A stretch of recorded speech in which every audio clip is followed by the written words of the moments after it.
आराम से किसी को भी मारिए तो आराम से मारिए। हाँ, दर्द ना करे।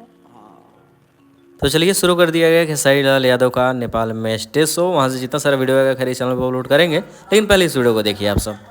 मारना है लेकिन आराम से मार देना है, हाँ। ऐसे छूना है। क्योंकि सब अपने हैं, सब भाई हैं। इनको चोट लगती है तो लगता है कि खेसारी को चोट लग रही है। इनकी मोहब्बत खेसारी के लिए बड़ी होती है।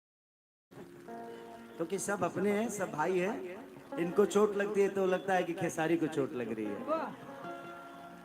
इनकी मोहब्बत खेसारी के लिए बड़ी होती है।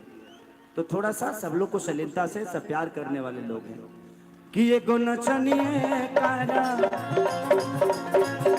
तो इस वीडियो में अब तक इतना ही। वहाँ से जितना सारा वीडियो आएगा सबसे पहले इस चैनल पर अपलोड किया जाएगा, क्योंकि खेसारी लाल यादव का प्रोग्राम शुरू कर दिया गया है।